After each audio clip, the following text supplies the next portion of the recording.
today's video, we're going to be replacing all 8 injectors on this L98 engine inside this 86 Corvette.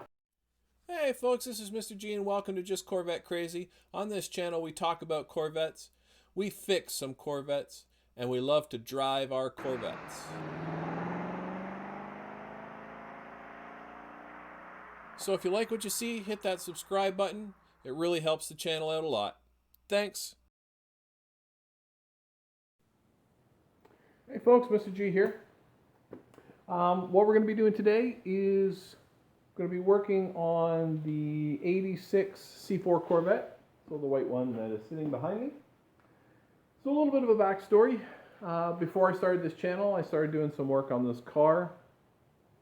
And what I did is I took apart the top end of the car. So I put new valve covers on it. I took up the plenum and the runners and I painted them a nice color red, and I cleaned everything out. I took out the fuel rail and I took out the injectors and I cleaned the injectors and all that kind of stuff, and then put it all back together. Once I got it back together, everything was fine. Started it up, car ran. Okay, it didn't run really good, but it did run. So I took it for a little bit of a drive, engine warmed up, I shut it down. And then once I went to refire it, once the engine was hot, it would not refire. So then I let the engine cool, went back a couple hours later, turned it over, and she fired right up. So I did a little bit of research, and I found out this is a common problem on these older Corvettes. And the problem, what I'm hoping is the problem, is the injectors, the fuel injectors. So the fuel injectors, even though I cleaned them, I did not pressure test them. So what I believe is happening is that the fuel, once the engine is hot and you shut off the engine, fuel is leaking past the seals in the injectors and ending up in the engine. Therefore, the engine is flooded. So when the engine is shut down after being hot, fuel is actually dumped in, or raw fuel is dumped into the engine, and the engine gets flooded. So once you let the engine cool and that fuel has a chance to evaporate, once we fire up the engine again a couple hours later, everything seems to be fine. So I've known, or I've heard, that back in '86, the injectors that were used were not compatible with the ethanol that's in the modern fuels. Now, I don't know if these injectors are original. I have no idea. So what I've decided to do is go ahead and replace them anyway. So that's what today's video is about. So today's video, we're going to be replacing all 8 injectors on this L98 engine inside this 86 Corvette. So I went and I found a company online called NP Boosted, and they have these aftermarket injectors. So I bought 8 of them. They have it in a package. I have never used their injectors before. I have never used any of their products before, so I'm going to give them a try in this car and see how they do. They come with the seals or O-rings already in place. So they look like a decent injector. So I'm hoping that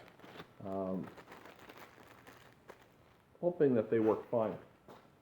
Now, these come as part of a kit with little pigtails for the connectors for the injectors. Now, the wires or pigtails, they were out of stock. So back ordered. So I had them send me the injectors so I can get the job started. Pigtails should be coming later in case I need to swap out connectors. I know that there's one connector where the clip is broken, so I'll probably end up replacing that someday. But what we're going to do today, again, we're going to take apart the top part of the engine. We're going to replace those injectors. So I'm going to give you a little bit of a rundown of what we're going to do before we do it, just to give you a heads up. So here's what's going to happen. First thing you want to do is you want to go to the fuse panel and you want to pull out, there's a 10 amp fuse on the lower right hand side of the fuse panel. And what that does is it actually is the fuse for the fuel pump. So once you pull that fuse out, you're going to then basically turn over the engine. The engine will not start because you have no fuel pump. But you got to remember the fuel is actually kept in the rails under pressure. Once we take the rails off, we don't want that fuel under pressure to spray up in our face and get all over the place. So what we're going to do is pull that fuse, get in the car, I'll crank it over, and therefore what's going to happen is I will then be removing or bleeding off the pressure that is inside the fuel rails before we start taking that part apart. So that's what we're going to do first. Then what we're going to do is we'll remove the linkage off the throttle body. There are some connectors on mass airflow. We're going to remove that snorkel system, get that out of the way. There are some coolant lines that are running to the throttle body. We have to remove those, a couple of sensors and so forth. And then we can start to unbolt the runners and eventually remove the plenum. When I started working on this car, again, prior to starting up this channel, one of the things that I started doing was replacing vacuum lines. So, the vacuum lines themselves in this car, there are a bunch of them up in the, or majority of them, up in the very front of the driver's side. So that's where the vacuum canister and all that kind of stuff are. But there's also some very small vacuum lines that run around the plenum, and some that are running under the plenum and things like that. So once I have that part all disassembled, I'm going to swap out or change out those vacuum lines while I'm in there, so that when I put it all back together, all the vacuum lines and everything are already done inside or underneath and around the plenum area. There is also one vacuum line that runs along the driver's side and goes back to where kind of underneath the distributor area. I cannot reach that one with the plenum and the runners and everything in place. So what I'm going to do is I am going to finish running that line while the plenum and runners and all that kind of stuff are out of the way. So once the plenum's out and the runners are out of the way, we're going to unbolt the fuel rails and disconnect them from the fuel lines. And again, hopefully if we've bled off the pressure, we're not going to have a big face full of fuel. So there will probably be a little bit of fuel that dribbles out as we remove those fuel lines. So what we'll do is we'll wrap a rag around them so that we can catch any fuel that is left in the system, but it shouldn't be under any pressure. And then we'll take the fuel rail over to the bench. We will replace all 8 injectors. Then we're going to take the whole process and reverse it, put it all back together, and then hopefully at the end of the day, we have 8 new injectors in the Corvette, and we get rid of that problem that we were having with the engine not restarting once it's hot. So I did do a lot of research in the forums and on YouTube, and I've seen a lot of people have this problem with the older Corvettes. And again, I'm hoping it comes down to the injectors. From what I was able to determine was that the injectors in the older Corvettes are not compatible with the ethanol fuel that we are using today. So apparently that causes a problem in the internals in the injectors over time, and when the engine is off, raw fuel is still allowed to leak past and through the injectors and into the engine, so therefore flooding the engine, and therefore once it's hot, it will not start again. So what we're going to do, we're going to start off by yanking that fuse, and then we're going to crank the engine, get it going so that it removes the pressure in the fuel line, and then we'll start tackling the top of that engine. So let me reposition the camera and we'll be right back. All right, so we are coming over to the passenger side, and in up there is where the fuse panel is, and I have just yanked the 10 amp fuse, which is in the lower right hand side of the fuse panel, and that is for the fuel pump. So over here it is sitting right there. I've yanked that fuse out, and again, that's for the fuel pump. So hopefully we'll basically get in, turn the engine over a few times, and just relieve that pressure. All right, so we're just sitting in driver's seat. Going to turn it over a few times, and again, what this is going to do is purge the pressure that's in the fuel rails. So again, the fuel rails are under pressure with the fuel pump. I'm hoping that most of it had bled off already. If my theory about the leaky injectors is true, then what would have happened already is most of that pressure would be gone. But just to be sure, we're going to crank it over a few times with the fuse out, so therefore we are purging the pressure from that fuel line and therefore, you know, the fuel rails. We're just going to do this a couple of times.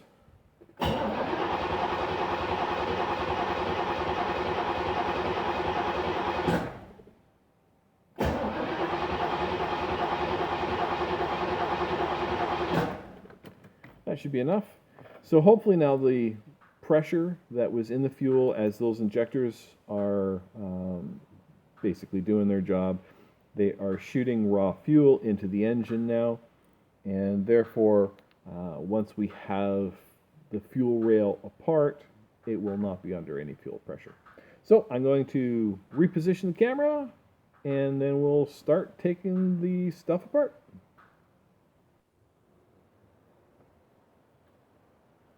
All right, so here we are sitting on top of the engine, and just give you an idea of what we're going to be doing. I'm not going to go through the whole process as I do it, just because it's going to take too long.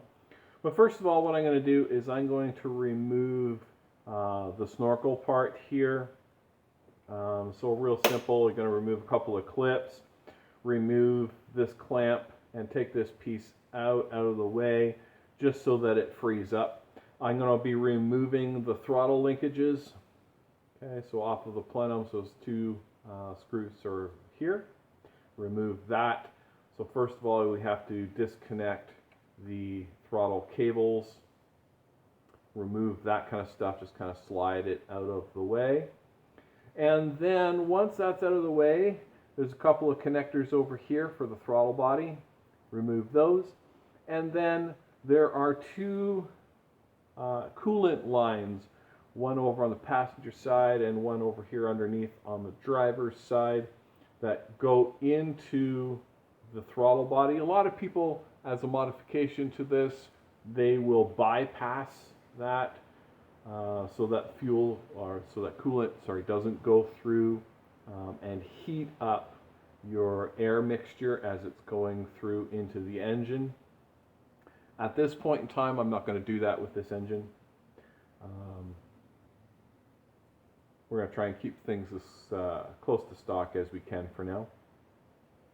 And then I will start to remove the screws to loosen off these runners. So there's screws on the top of each side, there's screws on the bottom of each side, and there are also screws on the inside. There are two. There's one that you have to get coming in this way over onto here, and then there's one that you have to get this way going over onto that side.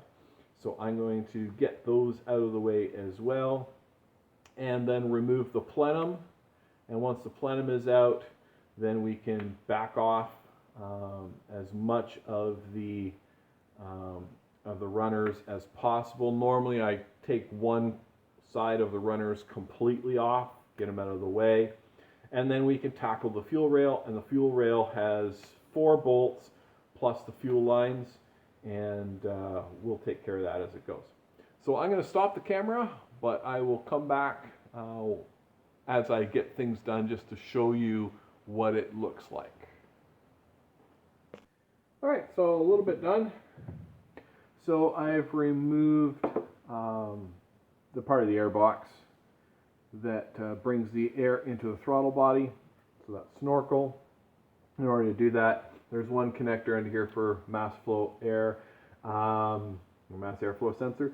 Removed the cables off of the throttle body, a couple of connectors off of the throttle body, and then there's a couple of hoses, one on this side, one on this side, that brings coolant up through. Now, if you wanted to, this is basically how you would bypass the throttle body. So coming from the heater core, this line here basically is going to join in with that line. So if you wanted to do that bypass, that is kind of how you would do it. So this hose here would loop around and go in where that hose is. So just going to continue on here. The next step is to start to loosen off all of the bolts that keep the runner attached to the plenum. Once we do that, I'm going to loosen off the bottom for the plenum, or for the runners as well, so that the plenum becomes loose enough so that I can slide it out with the throttle body attached. There are 2 vacuum lines over on this side here. Okay, so those vacuum lines are attached to the bottom of the plenum. There's also a connector over on this side of the plenum that needs to be removed. Once we get to that point, I'll give you a little bit heads up. So next job is, again, remove these torque bolts in order to get the plenum loose. All right, so I've just removed the plenum. So that's the plenum with the throttle body attached. Okay, so I've removed the plenum.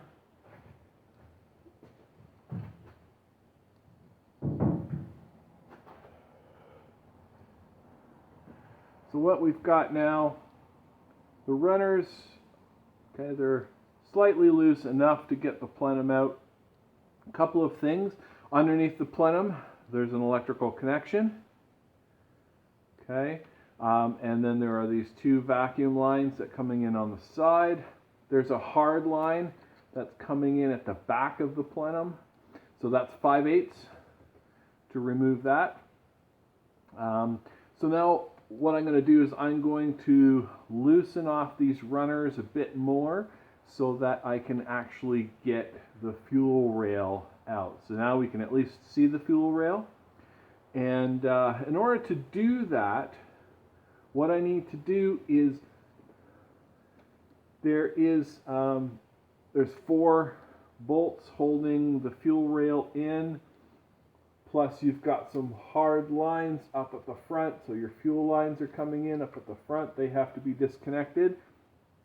Okay, and then there's a line off the back that has to be disconnected, and then the fuel rail will pop out. But in order to get that to pop out, these runners need to be a little bit more clear. You'll notice that there are 2, and I'll just do this. There are 2 bolts here holding the runner from the inside. So this one we have to get from this side, like that, off onto that runner. And then there's another one on this side that you have to get underneath, and it is here. So in order to remove the runners on the bottoms, there are 2 hidden bolts. One is on this side. You have to get it from underneath in front of the distributor. And the second is you come in on this side and you get it here. So once I do that, the runner shall be quite a bit loose and I can pull them off. What I'm going to do is I'm going to remove these gaskets so that they don't get damaged and I can reuse them. So there's one there. And hopefully this one comes out nice and clean too, so that they don't get damaged and I don't have to order new ones. There we go. 1 and 2. So I'm going to get going on loosening this stuff off, and then again remove the fuel lines, the hard lines on the fuel rail. Alright, so I have got the runners now completely loose, and what I'm going to do now is remove the hard lines for the fuel rails, and then these 4 bolts that hold the fuel rail in place, and then this fuel rail with a little tug should be able to pop up, and then I could move the runners slightly out of the way as I bring the fuel rail all the way out.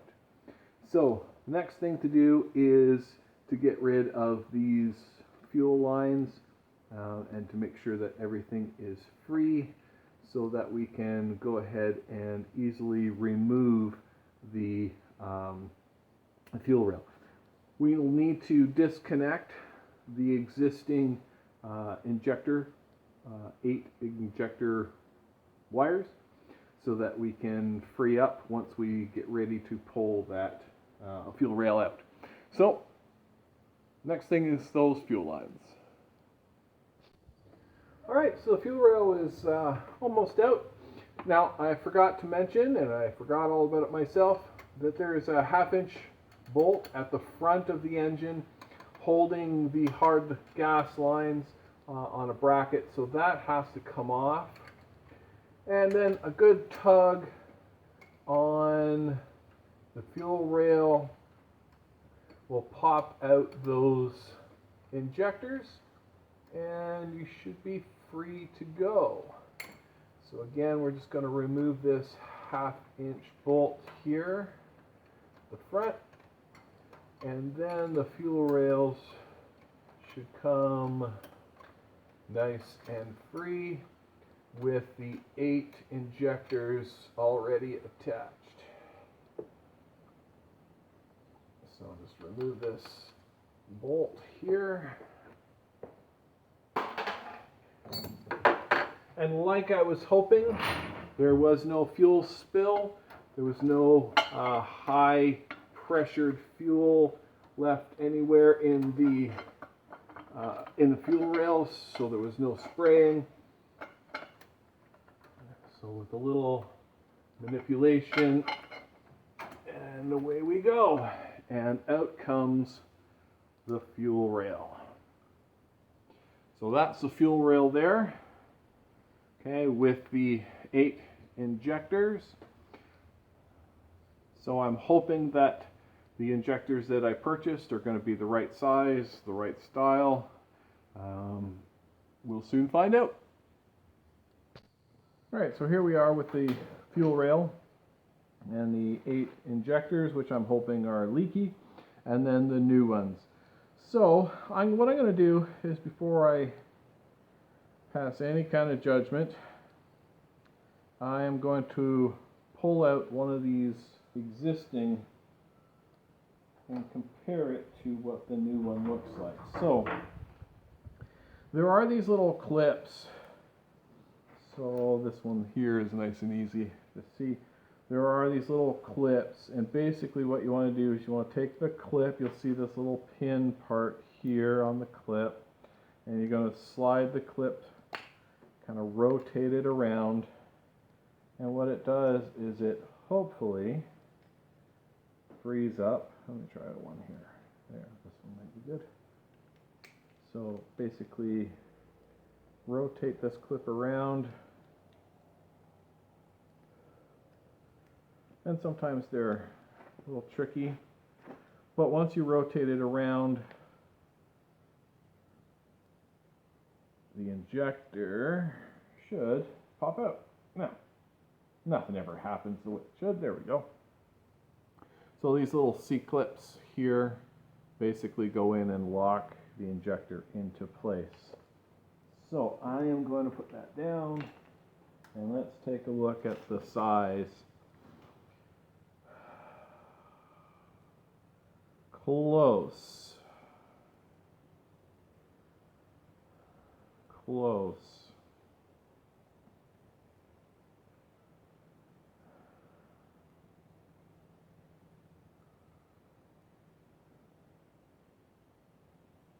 So the important things are where it actually seals.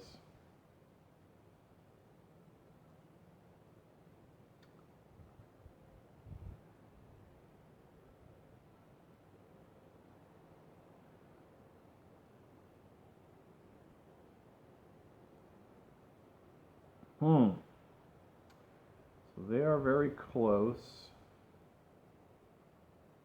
So the new ones are a little bit shorter.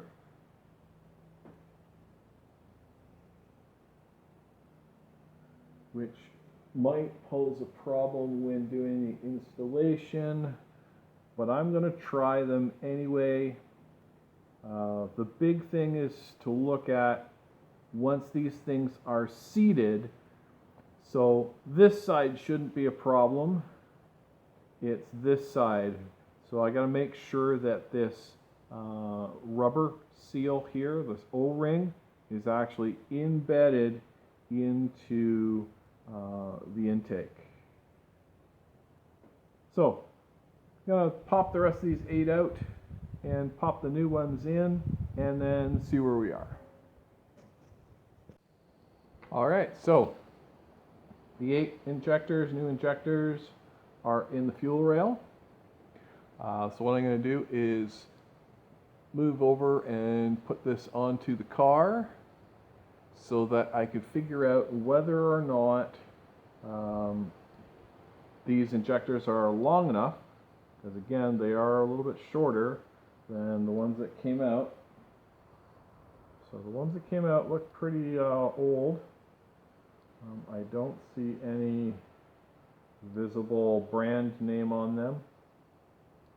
I did replace, when I had it all apart before and cleaned them, I did replace the O-rings. So the blue O-rings on there are something that I had done. So what I'm going to do, I'm going to put this back into place and bolt it down, and hopefully the O-rings sit inside the intake far enough so that we don't have fuel leaks. So we'll go ahead and give this a try. All right, so we're back over to the car and got the fuel rail. So what we're going to do is I'm going to put this fuel rail in, and I'm hoping that the O-rings sit far enough into the intake so that we form a good seal.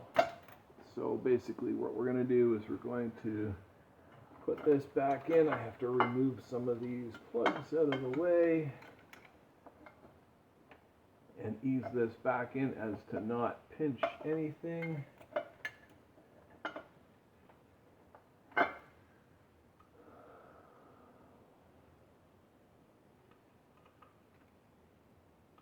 this is going over onto that side like so. And then I will go over onto the other side and see.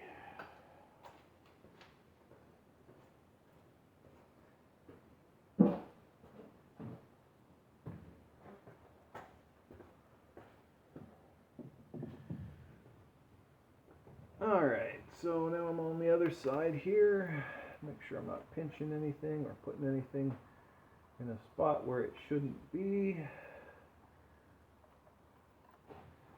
Let's line up our fuel lines here.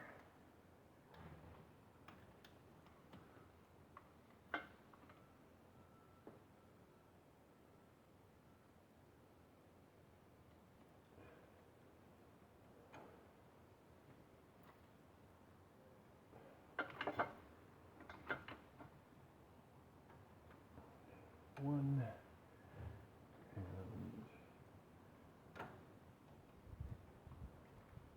two.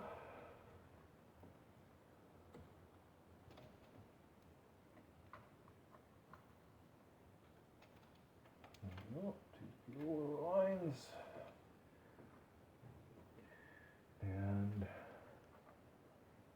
Injectors, basically it's all pressure fit, so they should sink into their holes. One of the things you want to make sure is that all of the vacuum lines and things like that that go underneath are all free and clear, because if they're not, you'll have to take everything apart again. This, we've got this one, and there should be one more here. There we go. So this one, I believe, goes up into here,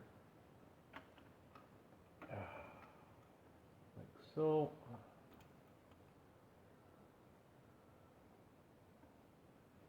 So that'll be like so. That'll be there. And just make sure, again, everything is relatively clear. Now, I had said at the beginning of the video I was going to look at replacing these vacuum hoses, but most of these vacuum hoses are in good shape. So we're good. So these two here are going to come onto the plenum. Alright, so we'll drop that down. We'll drop those two down. And this side, we're going to drop these two in. And then over on this side, we're going to try and drop these two in. There we go. And okay. So let's just see where we sit. 2, 3.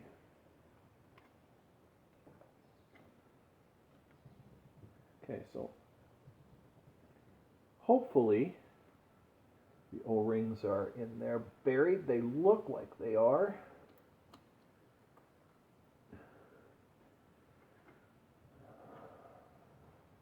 So we've got this line up here, the fuel rail connection.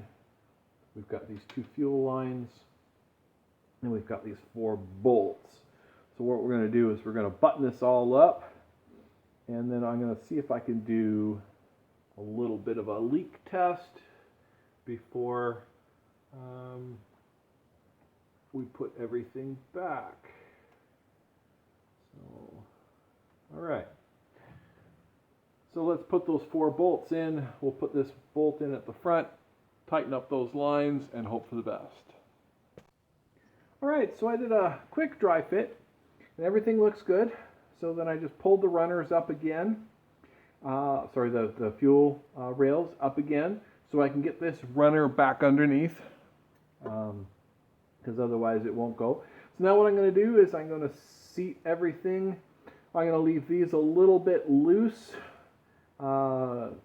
just like it was before, so I could put the plenum back in. But it looks like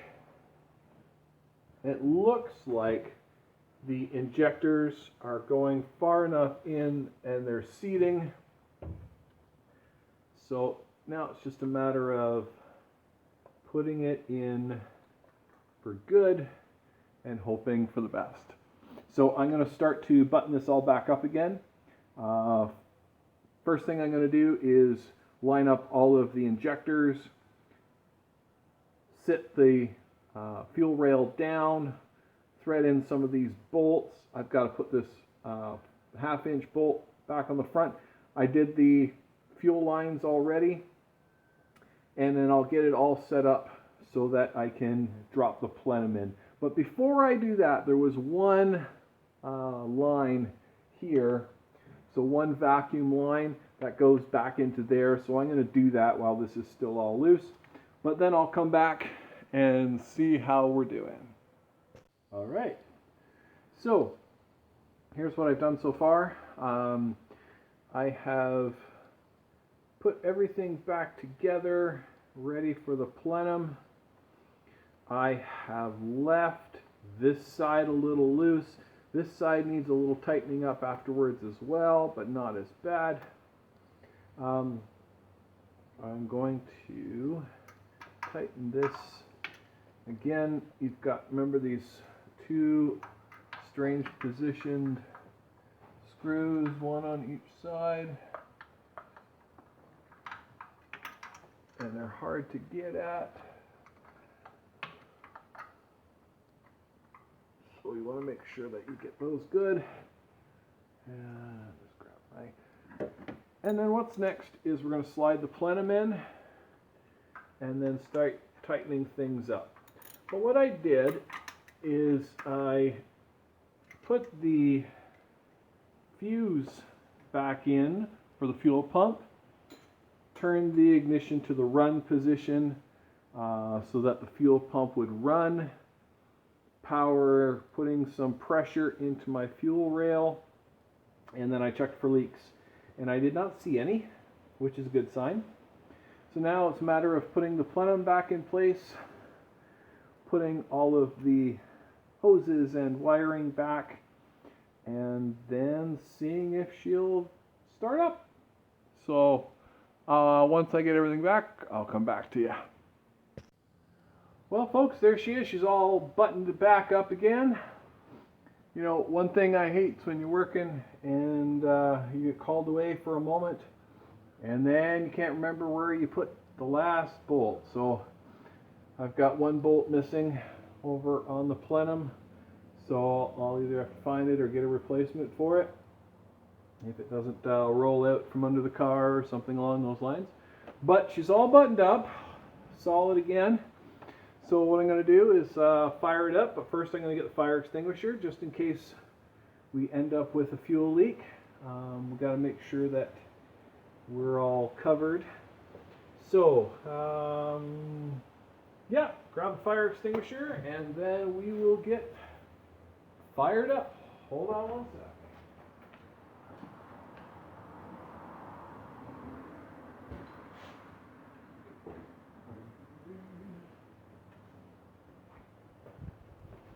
Alright, fire extinguisher all set, ready to go.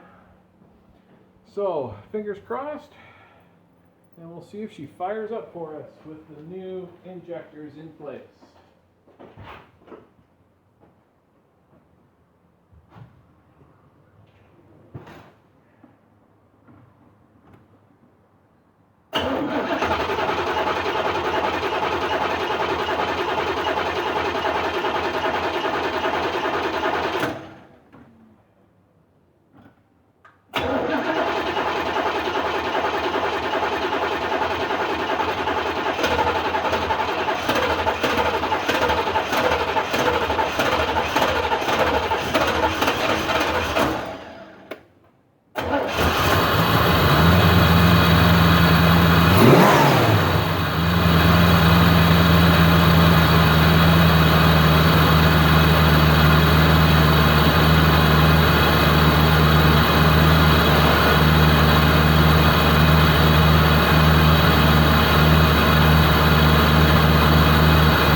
So, no leaks. Everything seems to be good. There's no fuel leaks that I can see anywhere. It's a little loud because I have the air cleaner off. It is idling fast. And I have to do some adjustment on the throttle position sensor. I'm hoping that will solve some of the issues. A little bit of smoke out the back.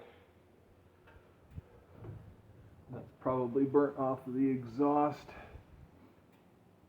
So I don't see any problems. I don't see any leaks. So the ultimate test would be to take her for a spin and then come back in after a little while and then try and fire her up again to see if we've solved our problem with won't restart when it's hot.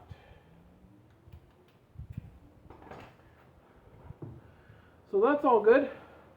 I'll probably come back and post another part of the video once I know that the problems are all solved.